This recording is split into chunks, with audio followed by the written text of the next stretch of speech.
Guadalajara is getting a facelift. Mexico's second city is preparing to host 4 World Cup games. Security is being stepped up. Excitement is building. But there's a darker side to this place. Sadly, all those images are representing missing people here in Guadalajara. Across the city, there's a seemingly endless catalogue of faces. Some of the more than 16,000 people who have disappeared from the wider Jalisco state area. Many of them, it's thought, have been murdered by cartels. But the families of the missing say they've been abandoned by the authorities. I'm in the hills above Guadalajara with 11 women from a group known as Guerreros Buscadores, or warrior searchers, and they're digging for graves. Maribel is on the phone at the moment to the person who gave them the tip to come to this area. She's trying to find where exactly they discovered what they thought might be bones. They wear the faces of their loved ones. Some have done searches like this dozens, even hundreds of times. In relentless heat, without machinery, it's back-breaking and unbelievably bleak work, driven by desperation. After an hour of searching, the women think they might have a breakthrough.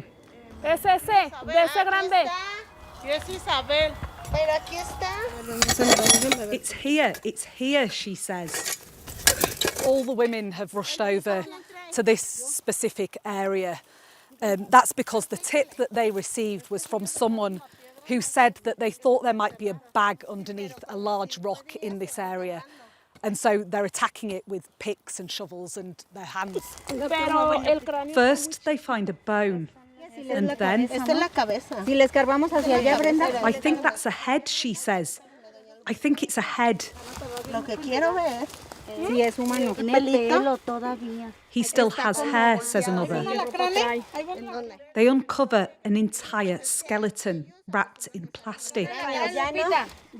It's buried alongside registration plates, a car key and an empty wallet. There's a really strange contradiction of emotions here because these women are looking for bodies and they believe they've found one. But they also know that, while this might not be their missing loved one, it is someone's family member. Sandra, who's been looking for her son for 7 years, has to turn away. As one searcher breaks the ground, another urges the women to say a prayer. The group gather in a circle. Among them, Lupita, who's looking for her 5 children. Her daughter went missing first, then her 4 sons. Those 4 were taken all at once at the same time, in the same day. They disappeared on December 19, 2019. Lucerito, my daughter, disappeared first on a highway on June 6, 2016. I've been looking for her for 10 years, but I haven't given up hope on bringing her back home. It's a mixed bag of emotions. I feel a lot of anxiety. We came here full of hope, but we also don't want to find them here. It is terrible. This is a brave endeavour too. By conducting these searches, the women risk retribution from the cartels.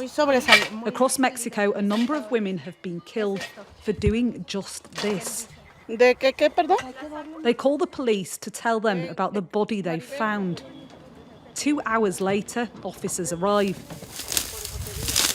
They promise they will investigate. Is this a problem for people coming to the World Cup? No, ninguna. No, none. There's no problem about this, he says. They don't have to worry about this? About cartels? Like what? He asks. No, not at all. Ninguno. Violence erupted in Mexico in February after a notorious cartel boss was killed by the military near Guadalajara. Some called for the city to be stripped of its World Cup games. Now there's a show of force to project a sense of safety and order.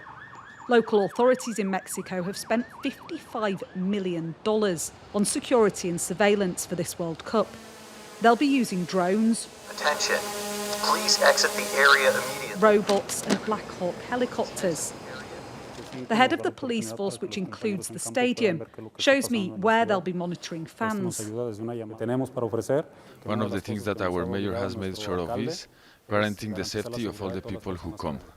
What would you say to the families of missing people who are searching for the bodies of their own loved ones and feel that they're not a priority here?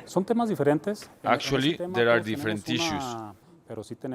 There are various state agencies that receive reports from the searching mothers regarding where they believe their missing loved ones might be. Although they are acting outside the law, they are still assisted and their cases are followed up on. As a municipal authority, we can only support these efforts by working to prevent these crimes. His words ring hollow for Maribel. Her brother Jose, who has 5 children, is missing. All she knows is that he was taken by people in a pickup truck. For 5 years, she searched for answers without any help from authorities. There is so much money being spent on policing this World Cup, yet you are going out quite literally with picks and shovels on your own to try and find your missing family members. How does that make you feel? The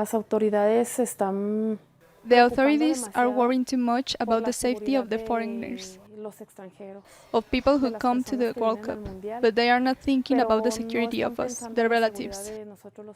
That we expose ourselves a lot in each search, we risk our lives. We don't have the support from any institution.